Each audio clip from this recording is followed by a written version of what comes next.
Good afternoon and welcome to the Fall 2019 College of Education Commencement Ceremony. I am Dan Clay, the Dean in the College of Education. I want to extend an especially warm welcome to the families of our graduates. I know the room is filled with parents, grandparents, sisters and brothers, extended family members, friends, and so many others. We are pleased that you're all here to help us celebrate and to bear witness to the important milestone accomplishments of the teacher candidates who are graduating today. We are most privileged and we are very grateful to have been a part of their lives for the past few years. The entire university community shares in your pride and in your happiness on this very special day. Allow me to acknowledge the many people assisting us with this commencement ceremony today. Please stand and remain standing as you are introduced. Our sign language interpreter, Scotty Van Eisingham. Representing the university's central administration and conferring the degrees, President of the University of Iowa, Bruce Harold. Assisting me on stage with the celebration today from our College of Education is Nancy Languth, Associate Dean for Teacher Education and Student Services, and Amanda Hartling-Tyne, Associate Dean for Academic Affairs and Graduate Programs. Please join me in thanking these individuals who are supporting this effort today.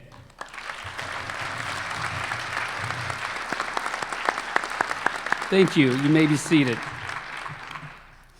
In addition, we recognize all our faculty and our staff who have contributed in so many ways to our students' success through teaching, academic advising, supervising field experiences, and other services throughout these teacher candidates' time in the college. Whether seated on stage or before us today in the audience, faculty and staff, would you please stand so that we can recognize all of you?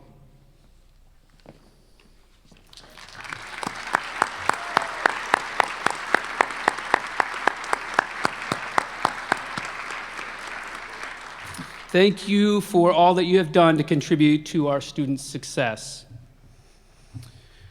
I'm pleased today to introduce our commencement speaker, Lou Montgomery. Lou Montgomery is the Director of Community Engagement and Strategic Partnerships for the Center for Equity and Learning at ACT, where he leads ACT's community outreach strategy, which is focused on engaging students, families, educators, and communities to promote equity in learning and equity in success. Lou works with several community agencies and organizations, school districts, colleges, and universities, bridging the gap between opportunity and achievement. A native of Waterloo, Iowa, he was a standout athlete at Waterloo East High, an All-American, and he was inducted into the Iowa High School Athletic Association Football Players Hall of Fame in 2007. He is probably best known as an all-Big Ten running back at the University of Iowa, starting all 4 years and serving as co-captain under legendary coach Hayden Fry. Every Hawkeye fan knew of him as Sweet Lou. His athletic success is paralleled in his professional career and in his accomplishments, too many of which to mention here today. Lou is the founder and CEO of Lucas Gear, an e-commerce business specializing in activewear and casual wear for athletes and active professionals. He also owns a corporate consulting branch, which includes a nonprofit arm that champions fundraising and philanthropic efforts for research supporting Sanfilippo syndrome, a rare genetic condition that Lou's son Lucas was diagnosed between 2007 and 2018. He has earned numerous accolades for his work in the community, and he speaks all over the country. Lou is married to his college sweetheart, Stacy Montgomery, for 25 years, and they have 3 daughters and 1 son. I'm proud to introduce to you today an education champion and my good friend, Lou Montgomery.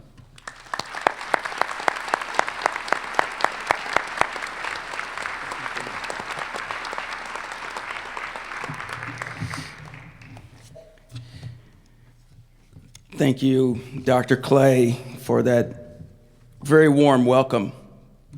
First, let me begin to express how thankful I am to the University of Iowa and the College of Education for giving me such an extraordinary opportunity and the honor to come here tonight and speak with you. More importantly, I want to thank each of you, your families, for allowing me to be part of such a monumental moment in your life. To me, this is an opportunity of epic proportion for which I am honored and sincerely grateful. But I must be honest, the weeks of fear that I've had leading up to today, the long nights wondering what do I say and how do I say it has been a grueling experience. I quickly realized over the last few weeks how I have changed. Time has a way of changing so many things in your life. Some things good, some things in a good way, and some things not so good.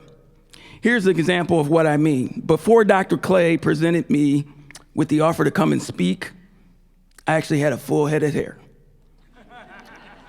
Look at me now. But I'm accustomed to being in the pressure cooker. I understand that I have a family now, 3 daughters and 1 son. The pressure of raising daughters and having a few who won't simply get off of daddy's payroll has contributed to this pressure. But it is a life for which I would not change. They are consistent in their requests, they're persistent to no end, and they offer me daily trivia questions on some of life's most basic, simplistic issues. I am reminded of a song by R&B artist Usher called You Got It Bad. And it goes like this: you got it bad when you're on the phone and you hang up and they call right back. That's my life now. I hang up and they call right back. Anyone know what I'm talking about? Exactly. But being a parent is amazing, and I'm so proud of my girls and what my son represented and has accomplished. But my sheer excitement for each of you today almost didn't happen. You see, with age also comes some good and some bad. I also realized that with age, I become a little grumpy, kind of forgetful on things that don't appeal to me. Total transparency here. This comes from my wife, book of 28 years, chapter 3, page 34. Reads like this: How to Keep Your Husband on Task is the title of her chapter. And it goes like this. First sentence: do everything you can to have him write it down. Understand, he's old, he's grumpy, and he still has daughters on his payroll. True story, second paragraph, shortest chapter in history, reads like this: it is 100% chance that he will forget by the time he gets to his truck. So I've made a substantial investment in sticky notes. Right here in my pocket says, be at Hancher Auditorium by 3 p.m., December 9th. Talk to the College of Education. Success is on the horizon. One last thing before I begin, I have to share this story. I was in a meeting last week with some clients, and we were standing in a waiting area, and I overheard Tom and Becky from accounting talking. Are there any Tom and Beckys from accounting here? I will tell you that there will always be, in any career you have, a Tom and a Becky from accounting, okay? But it goes like this. Tom was talking to Becky, and Becky told him the guess what story, and it goes like this. Guess what, Tom? There was this erratic driver on 380, about cut me off, and he was swerving and tailgating. He about crashed into me. It looked like he was writing something on a sticky note. Who does he think he is? Folks, to be honest with you, it was me. That moment when you really want to slip away, but you can't, it was me. So I took accountability and jumped into their conversation and commented, I'm really sorry to interrupt, but I overheard your comment about that driver. I've seen him too. He looks really familiar. Who does he think he is? Now it's time to see how long it takes before my forehead starts to sweat. Honestly, it does that every time I begin to talk, so let's let the clock start, please. You see, I run on adrenaline. I wanted to be in the game right now. I wanted this moment over a month ago. So much so that I couldn't seem to get focused. My mind is like the internet browser. I have about 20 tabs open, 3 of them are frozen, and I can't understand where the music is coming from. But I was so excited to have another opportunity to try to make an impact on someone else's life, thus heightening my adrenaline rush and passing the torch to you because you now are the change agents of the future. For me, it's been this way because I simply can't stand watching things from the sideline. I wanted to be in the game. I love to compete. I created change, and I wanted to share my knowledge. Hold on just a minute. I just had another thought. I got to write it down on my sticky note to add to this hour-and-a-half lecture I'm about to give you. Okay, I'm ready now. So let's begin. As stated in my bio, you've heard all about my credentials and accolades, which has brought me both opportunity and a chance for me to do what I enjoy most in life. But for well over half of my life, my job was simply to go to class and carry the ball across the goal line until the clock runs out, for which I did a few times. You can check this stat book, just saying. But I would be remiss if I didn't pay my respects to Coach Hayden Fry and his family. He was a tremendous man, a coach, and even a better person who I owe so much to, for seeing the value in me and allowing me to play here at Iowa. He is and will be missed. But one thing that Coach emphasized to us that was the most important thing on the field, and that was the football. You have to protect it, cherish its value, and by all means, you have to hold it tight.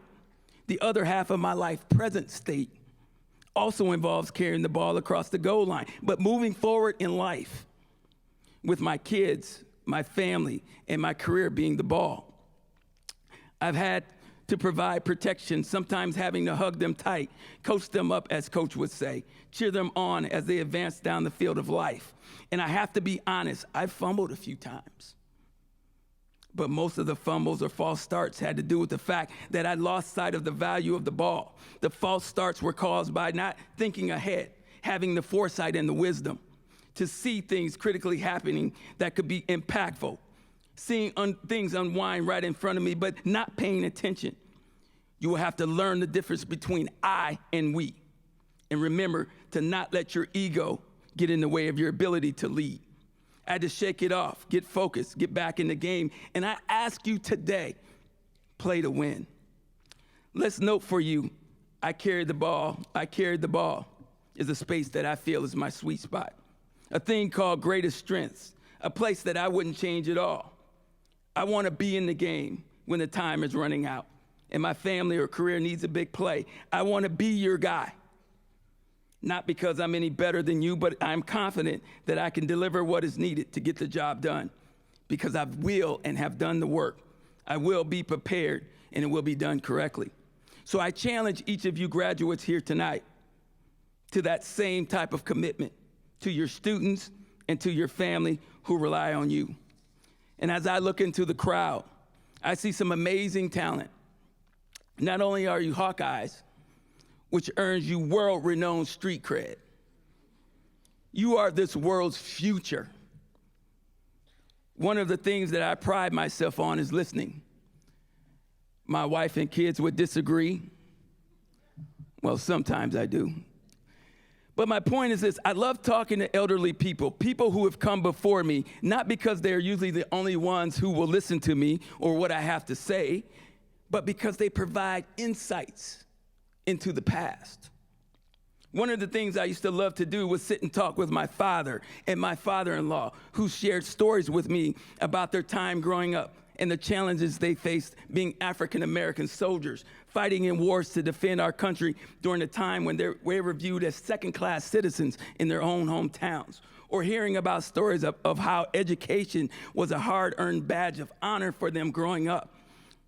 Those intimate conversations about life and education and how they both wanted more for their children carried significance to them and meaning, as it does for me and my kids right now. My wife and I have children and grandchildren that need an opportunity. They need to see and talk to people just like you, who can teach them the meaning and understanding and importance of education, and that is not an optional benefit, it is simply a requirement.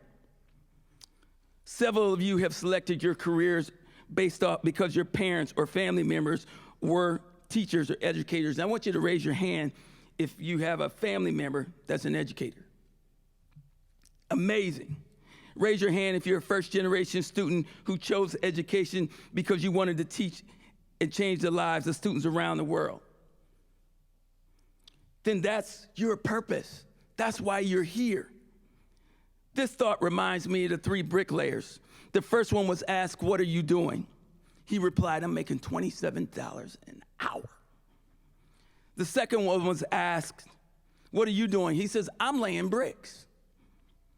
The third one was asked, "What are you doing?" And he replied, "I'm building a cathedral that people will enjoy for years to come."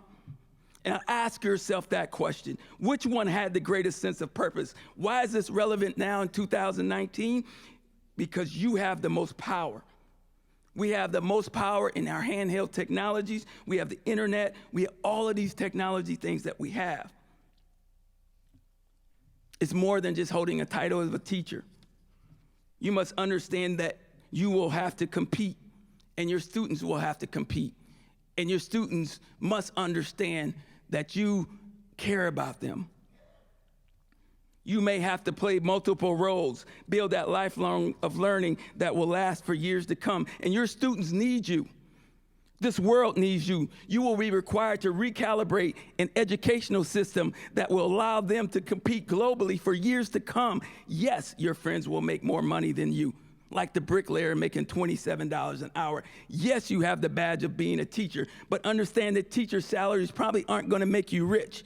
You may have to live paycheck to paycheck or go into your pocket to buy supplies for students, but the impact that you will make on another's life can change the trajectory of how our future goes.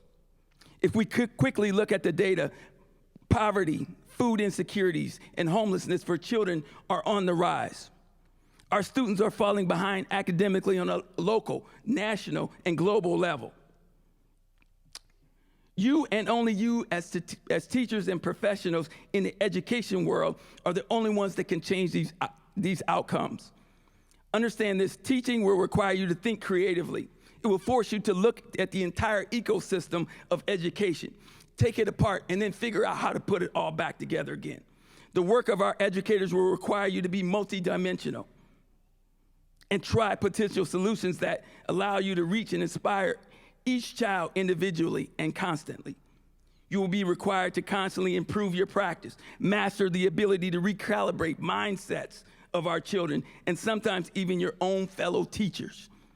It's going to be tough, but you can and will do it.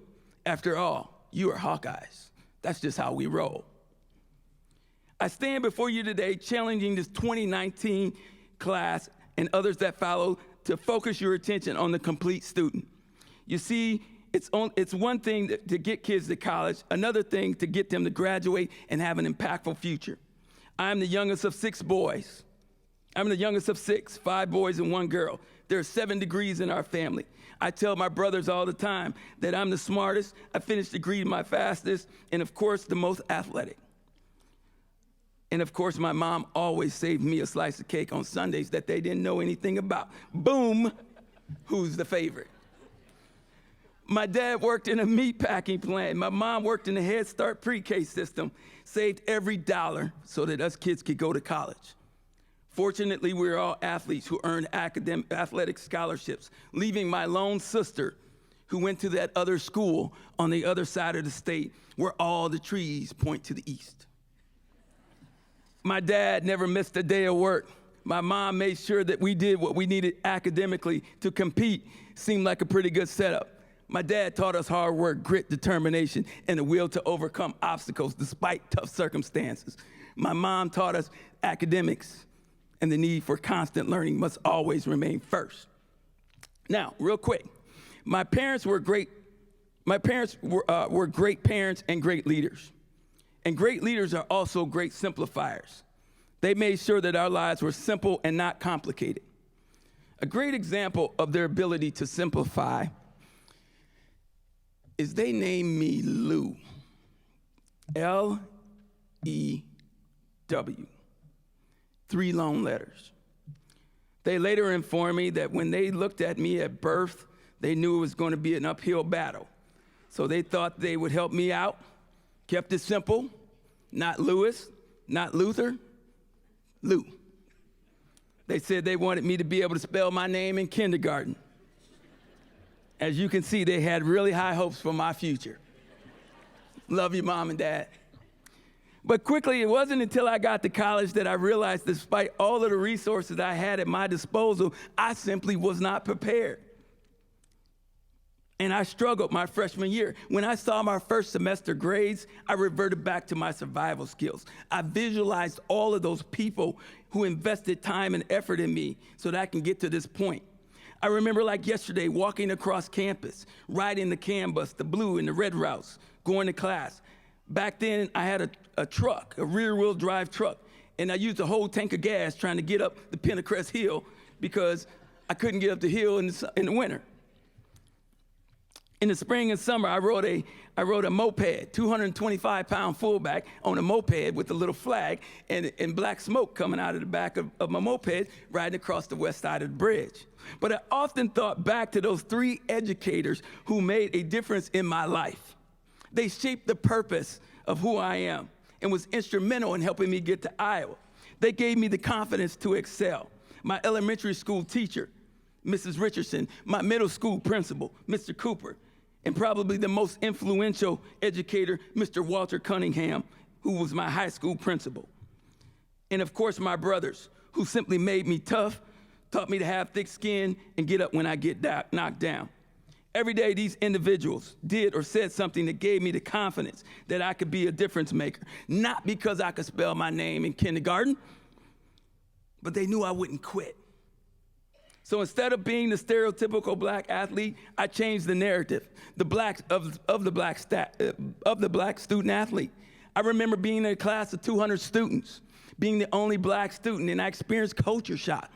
Oftentimes, I simply wanted to go home, back to Waterloo. I wanted to quit. But I realized the value of the investments that these people made in me. So I went into survival mode. I went into understanding my purpose mode. I went into being a positive statistic mode. I began sitting in front row, right in front of the professor. To me, psychologically, that kept the classroom small. And those who didn't look like me were behind me and out of my field of vision. And over time, I realized this change was happening. I didn't lose my identity as a student athlete. That was something I was proud of. Heck, I had earned it. I quickly realized that the opportunity to compete academically with some of the best and brightest students from across the globe was an honor. And I realized that my expectations needed to change. All I needed to do was get a hand from my teacher, not a handout. The only thing I failed in 5 years was staying in the excuse lane. I took accountability. I became resourceful. I met people who thought like me and had a common interest of graduating and thinking beyond and into the future. And I simply all I needed to do was carry the academic ball across the goal line. And did I mention that's my sweet spot? So when you enter the classroom, own it. Make it work for you. Be the change that you want from your students. Encourage them every day to push beyond their issues. Hold their hand. Lead them not into a deeper, darker place, but encourage them to be leaders. I want to take this quick excerpt from a reading that I read from General Colin Pound around leadership. In his message, he talked about 10 leadership qualities, and I'm going to finish here. I will only share 5 with you. My top 5 was take responsibility.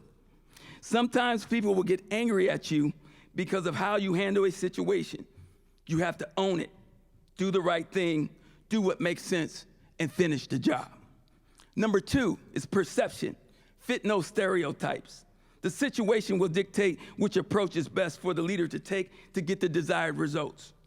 And number 3 is intelligence. Pick your friends and team wisely. Use good judgment. Look for loyalty, integrity, and high energy drive. And take time to anticipate what's ahead. And number 4, keep it simple. Learn to become great simplifiers.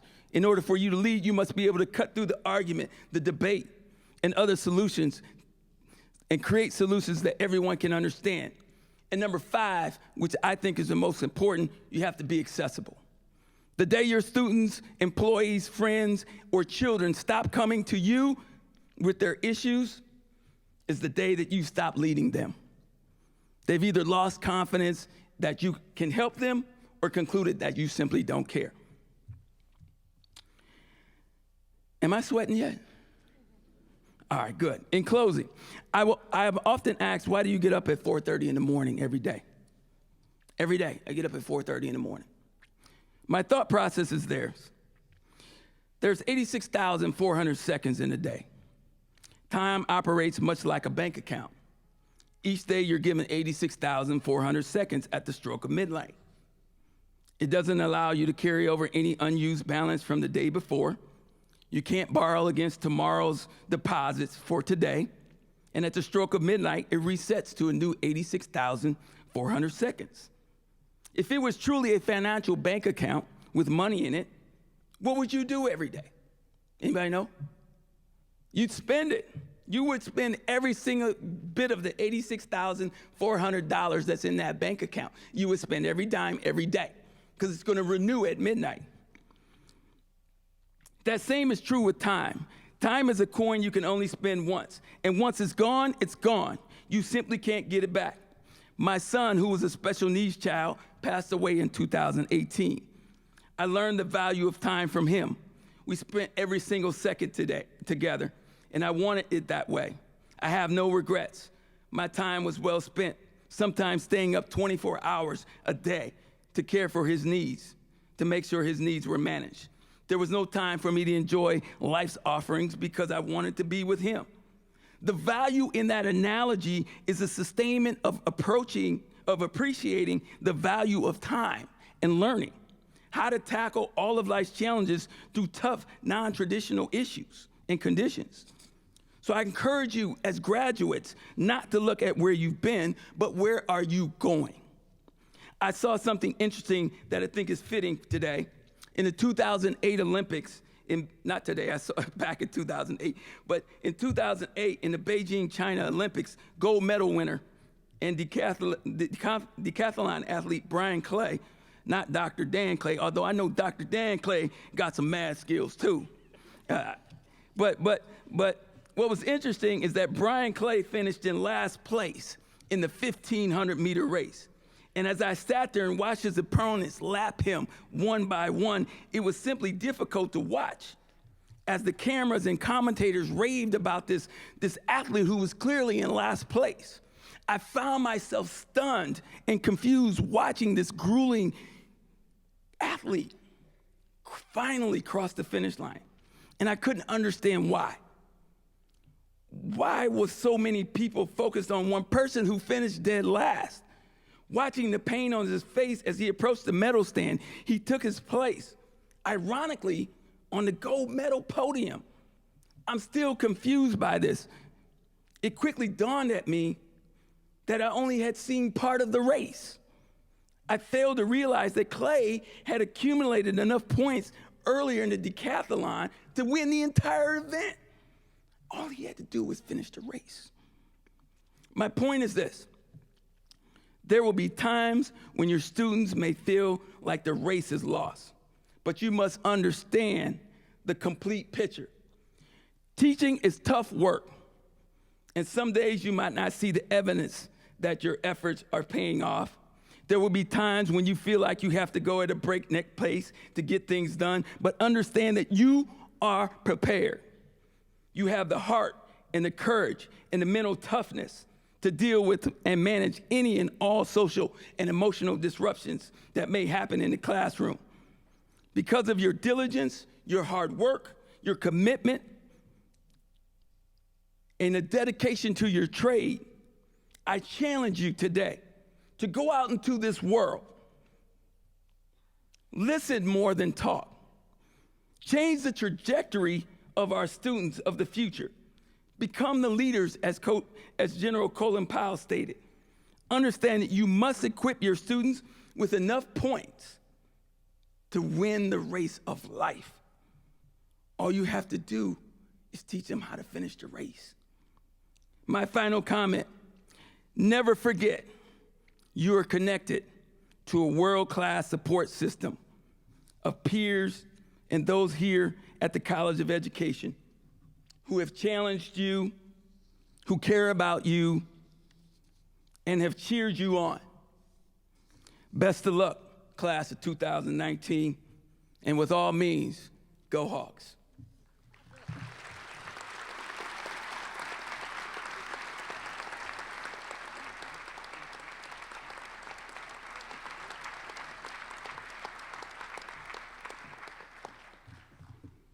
Thank you, Lou. Good afternoon. Each year, our students are asked to nominate a faculty member they feel made a significant impact on their learning to share an address with us. This year, our students selected Professor Jeremy Monternock as their faculty speaker, and it's my honor to introduce him. Jeremy Monternock is an assistant professor of choral and vocal music education at the University of Iowa, where he teaches undergraduate and graduate choral pedagogy, music education, and research courses. He also coordinates and conducts the UI Youth Choral, a high school outreach choir. He previously held the same position at the University of Arizona. He has earned degrees from St. John's University and the University of Kansas. He currently serves on the Iowa Choral Directors Association Board of Directors and is the editor of the state newsletter Sounding Board. Previously, Dr. Monternock was choral director and vocalist in Minnesota. He taught at Apple Valley High School and Andover High School, where he received a district-wide Teacher Outstanding Performance Award and directed the AHS concert choir at the ACDA Minnesota State Convention. He also served on the teaching faculty for the St. John's Boys Choir. As a tenor section leader or soloist, Dr. Monternock has performed with such groups as the Minnesota Chorale, the Singers, Minnesota Choral Artists, Cantori, and several church ensembles. His conducting instructors include Dr. James F. Doherty, Paul Richards, OSB, and Dr. Axel Timer. Dr. Monternock is a frequent guest clinician and coordinator in Iowa and beyond.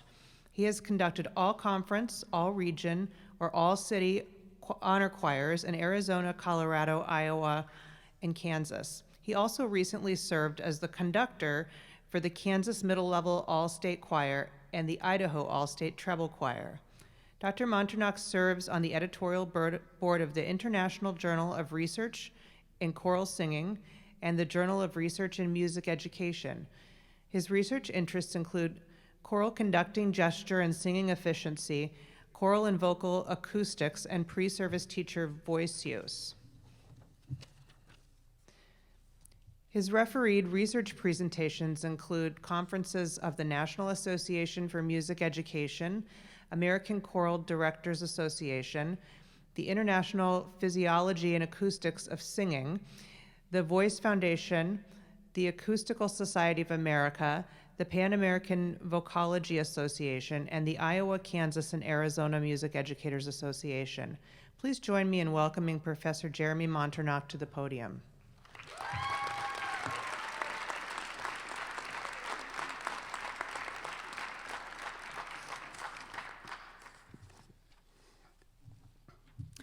Thank you. It is quite humbling to be here to share my thoughts with you. To my students who nominated me, know how much I have enjoyed working with you and how proud I am of you. That said, I can't help but think that you're assigning me the task of writing a commencement address during finals week as some sort of payback for that take-home test. Either way, I'm humbled to be here. As you just heard, I am a former high school choir director. In general, I feel far more qualified to sing to you or lead you in song than to speak or inspire you. In fact, I'm experiencing what researchers and psychologists refer to as imposter phenomenon or imposter syndrome, which is the tendency to, quote, experience intense feelings that one's achievements are undeserved, causing an individual to worry that they are likely to be exposed as a fraud. That comes from the International Journal of Behavioral Science. Cite your sources. I share this with you today for two reasons. Please lower your expectations for how inspiring I may be. Second, I want to give you a few thoughts on how to work with these imposter feelings if they come to you. Now, I say if, but that's a lie. There will certainly come a time that you stand in front of a classroom and wonder what fools could have possibly certified you for such work. Maybe it will come after a classroom management issue, or when your students do poorly on an assignment, or maybe it will just wave over you at some point for no discernible reason, but it will come. So what do you do in these moments? Here are a few thoughts. First, trust yourself. Those fools who recommended that you should be certified for such work are sitting on this stage. And let me tell you, they're great. You have been well prepared. You have knowledge and skills. It can sometimes feel like you're putting on an act or playing dress up, and I say this while wearing doctoral regalia. How many of you giggled or maybe threw up in your mouth just a little bit the first time somebody called you Mr. or Miss? You have been well prepared for a career in a classroom. You've successfully come through a rigorous teacher education program that's given you opportunities to teach one another, reflect on your instruction, develop your philosophy, and spending time in the field working with real students. You are ready. You are not simply playing the role of a teacher, you are one. Second, take care of yourself. Your student teaching has likely revealed how exhausting teaching can be. There is no amount of mentoring we can give you to prepare you for the moment that you will gladly tell your friends that you need to stay in on a Thursday evening and go to bed early instead of going to Brothers. And after student teaching, you may now understand that sometimes potential blisters or back pain inform your shoe choices more than fashion does. Make habits out of the things that will foster your happiness and your health. Eat well, exercise, even just a little. Spend some leisure time experiencing calm. Spend time with the people you love, and maybe most importantly, sleep. We know that these things don't all happen all the time in very busy lives. We can occasionally make some compromises in the short term, but to neglect them in the long term is simply unsustainable. It is a recipe for burnout in a field where it is all too common. You need to be happy and healthy in order to help your students to be happy and healthy. Third, celebrate your successes. Whenever I observe my students teaching, we always discuss the experience afterwards. I ask them what I have come to believe is one of the most difficult questions in our profession. What did you do well? Students often respond with either confused silence or a veiled self-criticism wrapped in a positive statement about what somebody else did.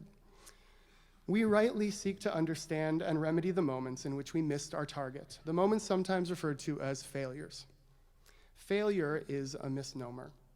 Human brains, that is, human beings, learn by taking target practice.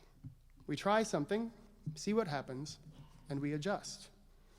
Over time, our misses help the brain to create new connections that allow us to come closer to the target more frequently. In other words, we must fail in order to learn. Always seek out what didn't work and speculate as to why that was the case. But much as we do for our own students, be intentional about recognizing your successes. What worked? Great, do it again. Why did it work? How can you expand on that? How can it inform the parts that didn't work as well? And even for just a moment, enjoy it. Fourth, remember that you are not alone. You have colleagues, many of them sitting next to you, many of them on this stage, who can be a sounding board for you. Talk to them about how they've dealt with similar issues. Discuss school or life, or even just Keith Duncan blowing kisses or Jordan Bohannon's shoes. Your colleagues, as much as anyone, know where you're coming from. And let me assure you, all of us on this stage have experienced and perhaps still experience this feeling. It may be as a teacher, a researcher, or even as a parent. I have a 4-year-old, Nora. My students know her name well, as she's a regular character in my class anecdotes. But did you know they just let you have kids? They don't require any training, not one course from Dr. Brune or Dr. Langguth, no portfolio-based kid TPA. And after 4 years of having a child, I am certain I still don't know what my central focus is. What I'm saying is that you are far more prepared to be a teacher than at least I was to be a parent. I share this with you not to scare you or to ward you off of being a parent, but to comfort you. These feelings of inadequacy are natural and they are normal. Acknowledge them and understand that they're simply part of your journey. Finally, realize that even though you are not always aware of it, you are influencing human lives. I spent several years as a high school choral director in the Twin Cities. When I decided in high school that I wanted to be a music teacher, I was set on making incredible music with my high school choirs. Like many teachers around my age, music teachers, I watched the movie Mr. Holland's Opus and overlooked the silly and creepy parts and decided that I wanted to teach people to love music. But it wasn't until a few years later that I realized I was wrong. I love music. But I realized that if I hadn't been a music teacher, I would not have been most fulfilled by becoming a professional musician. I probably would have been better suited as a science or a social studies teacher, maybe even math. The it in music teacher wasn't the music, it was the teacher. Every fall, I speak to my choral methods class about some of my experiences and why teaching is important to me. I bring out a box of memories that has notes, gifts, cards, and any number of other items that all came from my students. Each one of them comes with the story of a human relationship. You will get these items. You may already have them from student teaching. Get a box, save them, look at them when you need a boost or when you're feeling inadequate. They are tangible evidence of your impact. After my last concert as a high school teacher, I spent some time greeting our students. One student, who I'll call Abby, approached me. Abby was a good kid, and I enjoyed teaching her, but she was frustrating. She was charming. She was defiant. When she approached me, she was sobbing. She said to me, "You were the only one who ever believed in me." And I thought to myself, did I really? Because I legitimately hadn't remembered that part. But there was something that stuck with her. Maybe it was that when she came into choir every day and asked, "Are we going to be singing today in choir?" the answer was always yes. Maybe it was that I was adamant that everyone can learn to sing and we would keep working on those skills. Maybe it was something else. I don't know. But you will impact students, and you won't always know what's happening at the time. Teaching is sometimes hard and frustrating, and it is often exhausting. But it is often also invigorating, inspiring, and filled with meaningful human interactions and relationships. And at times you can literally see lives changing around you. And it is one of the noblest professions I can think of. We commend all of you for reaching this step in your journey, and I think I speak for all of us when I encourage you to keep in touch. We are excited to welcome you into the profession, not as an imposter, but as a well-prepared and well-respected colleague. Congratulations.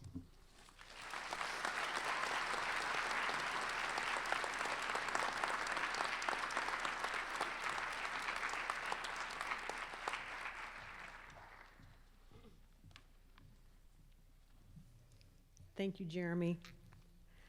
It is now my pleasure to introduce our student speaker, Andrew Bloom.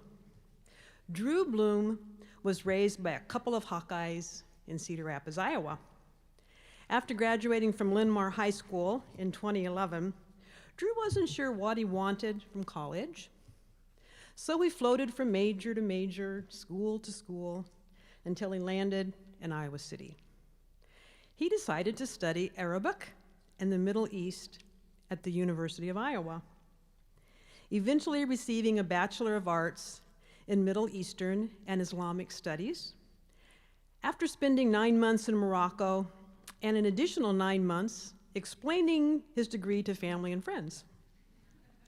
During his time abroad, Drew volunteered as an English tutor for Moroccan youth and became interested in teaching as a profession. In 2017, after a couple of years working in a cubicle and counting down the minutes until 5 p.m., he decided it was time to return to the University of Iowa to pursue a master's in teaching in social studies education. This spring, he's excited to begin his career as a teacher at Iowa City West High School, where he'll teach 9th grade American Studies and Success Center. Please help me welcome Drew to the podium.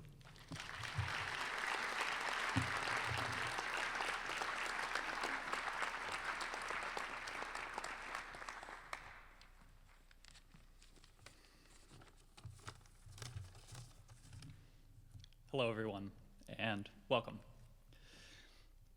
I think the teacher in me wanted this speech to be perfect. I'd walk up to the front of this stage, land some on-point jokes, tug at some heartstrings, and end with some aha moment for all of us to learn and share. Well, it just so happens that lead teaching kind of gets in the way of perfection. When I needed to write this speech, I had essays to grade, a Jeopardy game to make, and this dud of a lesson on slavery to fix by the next day. For most new teachers, there are too many things going on to do any one thing perfectly. So I'd like us to take a moment to be thankful that this speech only had to be a couple of minutes long. It's exhausting to be at the front of the room. Every day, it seemed like there was some new problem to deal with, and somehow these kids were more tired and confused than I was. There were some moments in the middle where I wasn't sure I'd live to tell the tale. But I made it, and if you're here, you did too.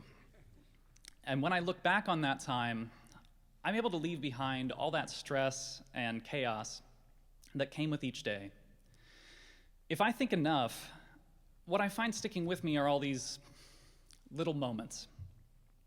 There were so many times that students did little things that helped me make it through the day. The thing is, in those weeks at the front of the room, I found that I really cared about these kids. And looking back, I'm glad that they always came first. After all those tough days, I think the best thing is for me to honor all the little moments that make this job so special. So what follows are my shout-outs to the students who made me smile. To the student who collected Dum Dum wrappers from the trash for weeks in an attempt to win a free t-shirt, you improved my mental health by sacrificing your own. Thank you.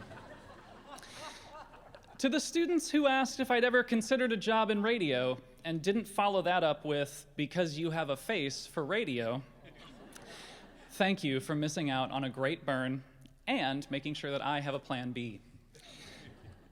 To the students who told me I should have taught science, because that's what cool teachers do. I don't even know what I can say. I still smiled. And to the girl whose friend had to give a presentation on, and I quote, like the worst day of her life, you asked me to give her some extra special applause, no matter how it went. You are the embodiment of my hope for humanity. To every one of our students who showed that they care, not about history or even about grades, but about the well-being of others. We want to be a part of the future you'll make. These moments make teaching the greatest profession. So the only thing I'd ask of you today, and for the rest of your careers, is to reflect on the moments that make this job special. Our kids are our future, and in all of our different ways, even science teachers, we show them how to see past long days, frustrating encounters, and how to make the world into a place they want to live. So, in the interest of that mission, I have only one piece of advice. Never forget to appreciate all the awesome little things kids do. Good luck, and thank you.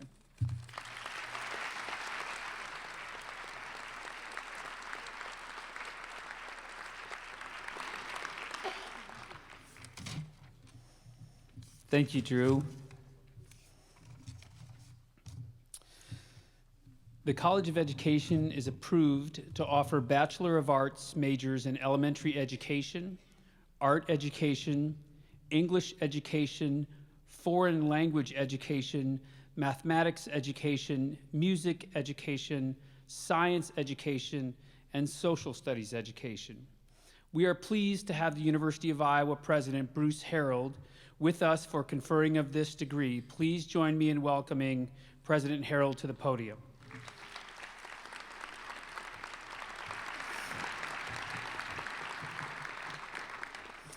Will the candidates for the degree Bachelor of Arts please rise? That's you.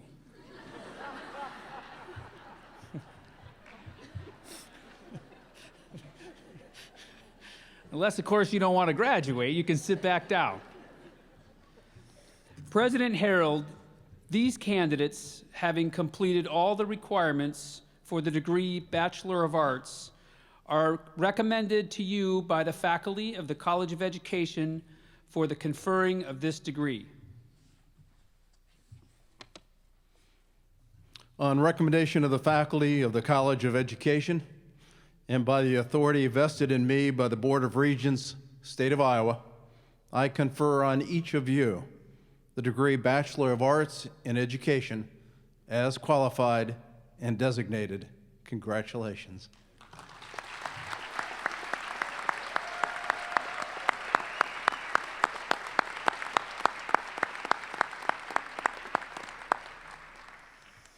The turning of the tassel is the tradition of gesture by which each student signifies passage from degree candidate to graduate. Please mark your new status as graduates of the University of Iowa and the College of Education by moving the tassel of your cap from the right side to the left side. Thank you, graduates. You may be seated.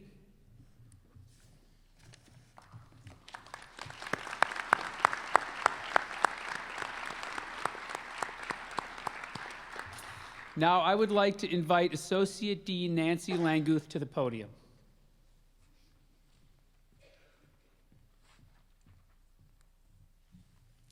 I have the honor of sharing with you and celebrating the accomplishment of each of our teacher education program completers.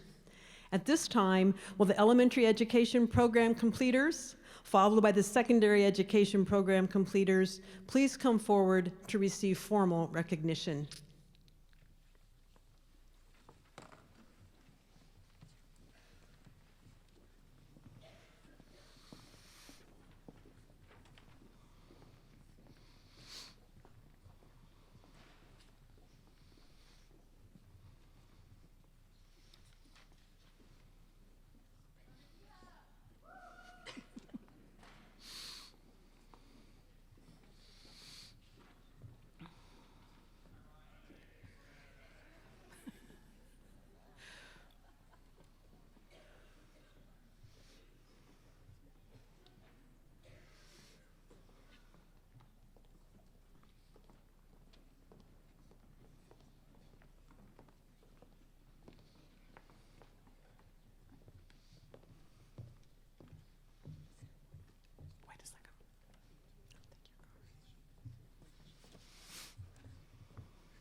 am Professor Rory Carson, and I will introduce the elementary education graduates.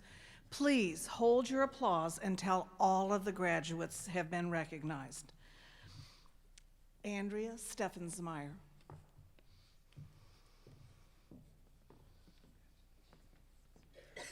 Congratulations. Anna Rose Zirtzman.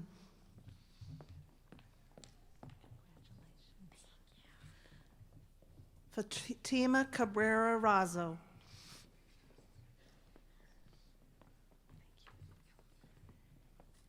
Ellen Elisabeth Ballard.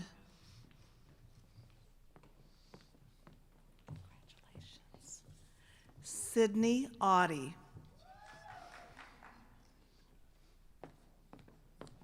Congratulations. Audra Tebbe. Congratulations. Elisabeth Lee Gavin. Congratulations. Laura Black. Congratulations. Haley Roudabush. Congratulations. Rebekah Stelzle. Congratulations.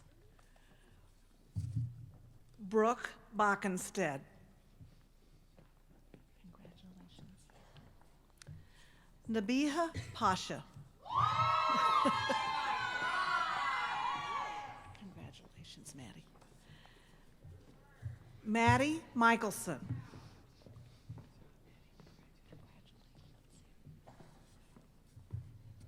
Emilee Benedict. Congratulations. Jillian Kathryn Haas. Congratulations. Ryleigh Fredericks. Congratulations. Olivia Carolyn Rochford.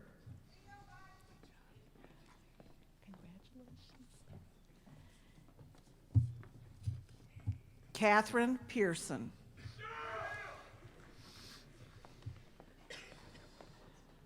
Congratulations, Eden Campbell.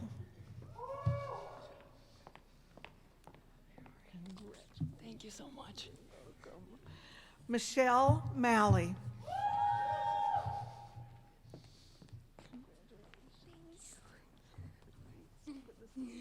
Brittany Martin.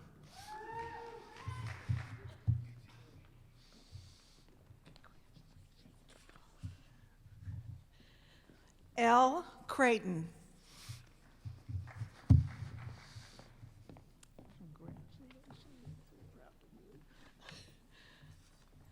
Maura Scanlan.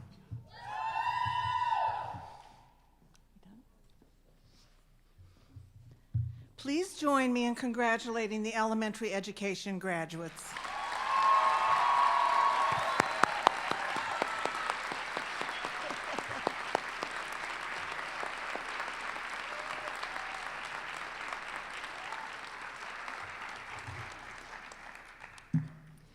I'm Professor Claire Baldus, and I will introduce the graduate completing teacher education program in art education.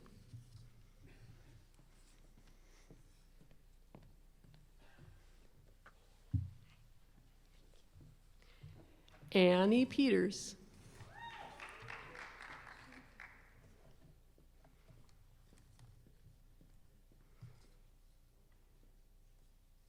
Please join me in congratulating the graduate who has completed the art education program.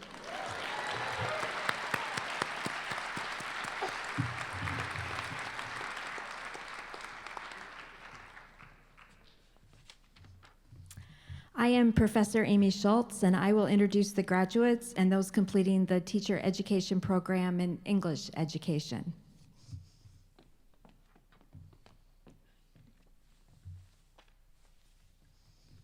Amanda Bailey.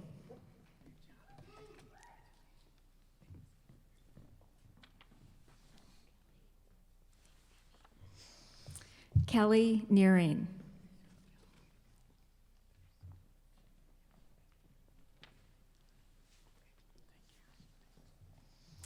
Josh Stockfleet.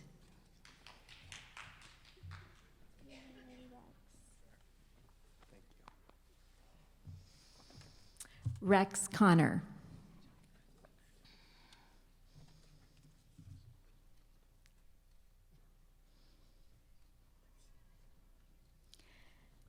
Please join me in congratulating those who have completed the English education program.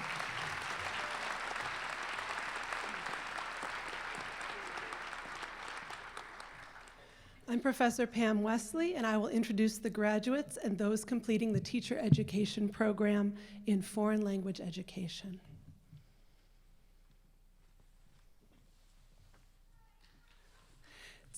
Chi Wang.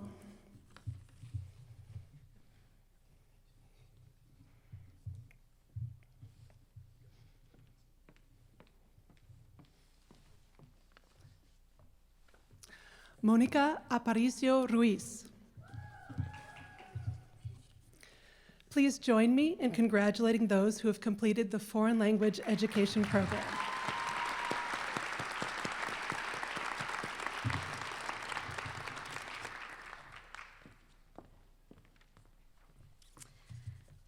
I'm Ann Estapa, and I will introduce the graduate completing the teacher education program in mathematics education.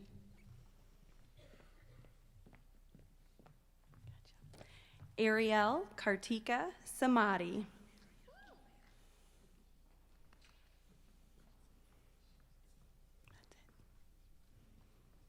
Please join me in congratulating Ariel, who has completed math education.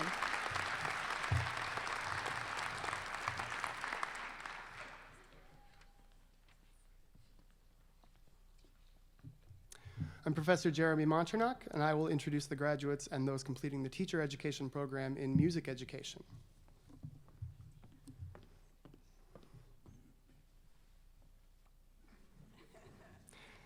Dana Meadus.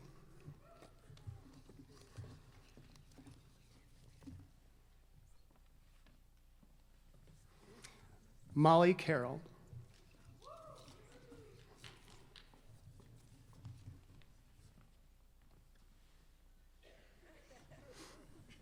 Andrew Michael McDonald.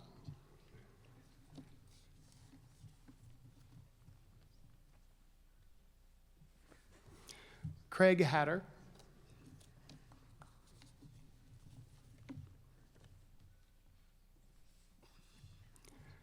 Nicholas Krejci.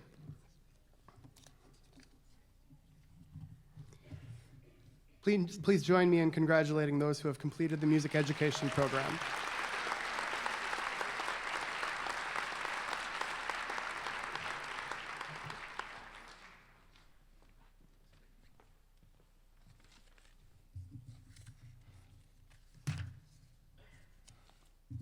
Get you to page 10 before I do this.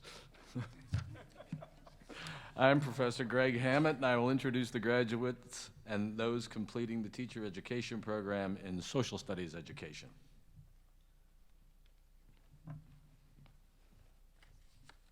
Justin Lee.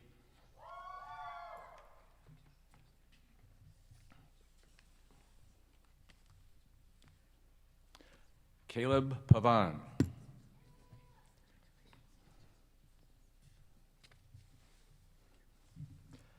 Liam Walsh.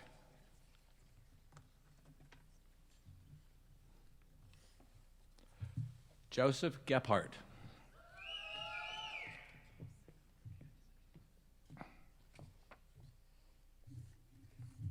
Aaron Clagy.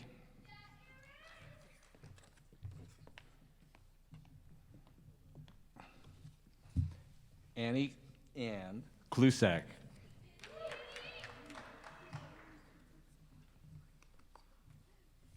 Jonathan Hamlin.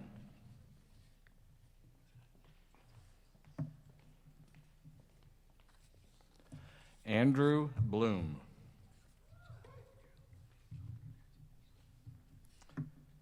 Please join me in congratulating those who have completed the social studies education program.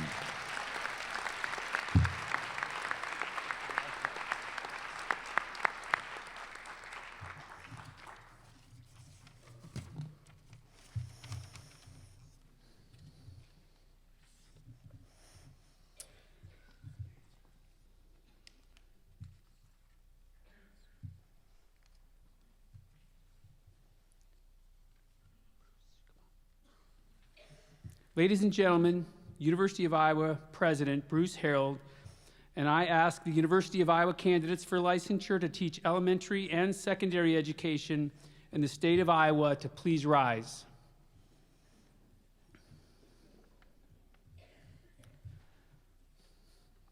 President Harold, these candidates, as an integral part of their university experience, have completed professional studies in the field of education. The State of Iowa Department of Education recognizes the professional goals of these scholars and has empowered the University of Iowa to recommend these individuals for the teaching licensure appropriate to their course of study. The University of Iowa cooperates with the Iowa Department of Education in preparing students who will teach in elementary and secondary schools in our state, across our nation, and around the world. The University of Iowa takes great pride in fulfilling its charter mission to educate outstanding teachers. To our students who have chosen to enter the noble profession of teaching and who have met the requirements set by the College of Education and the state of Iowa, I recommend you on behalf of the University of Iowa to the Department of Education for licensure as elementary and secondary teachers. My colleagues and I extend our heartiest congratulations. Well done.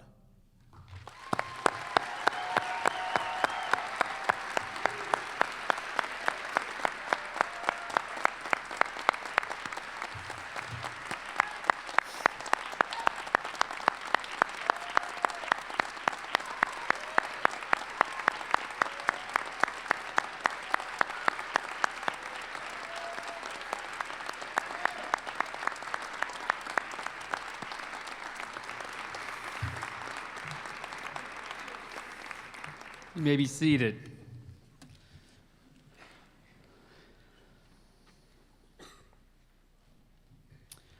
Graduates, this weekend you will leave the College of Education and start new roles in the profession of being an educator. Being a teacher is a tremendous privilege. But as we've heard from our guest speakers today, being a teacher is also a very big responsibility. Sometimes the going gets tough. How many of you struggled and at some point thought you might not make it? You can raise your hand, you'll still graduate. It happens to all of us.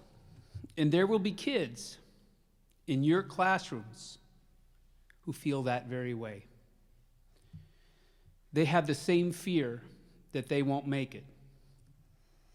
They won't think they can carry that ball across the goal line. They'll want to quit. They will be looking to you just as you have looked to others for strength, encouragement, and confidence at those very moments. Remember what it took for you to see yourself through that struggle. Remember what it took for you to find that part of you that got you to the point where we're here to celebrate your achievements today. I'm asking you, be to those kids the inspiration, the challenger, the confidant, the encourager, the cheerleader, the person that cared for you in your time of need. Be that person for those students in your classroom. We know that you'll do for those kids what they need. We know you'll do that because that's what Hawkeye teachers do. You have our support, you have our confidence, and you also have our admiration. We're very proud of all that you've accomplished. We have very, very big expectations of you, and may the force be with you. I look forward, as you do, to all the things that lie ahead. Thank you so much for trusting in us, for being a part of our Hawkeye family. And we hope that you'll stay a part of our Hawkeye family. Congratulations to all of you. Best wishes to each of you. Please join me one final time in congratulating today's graduates.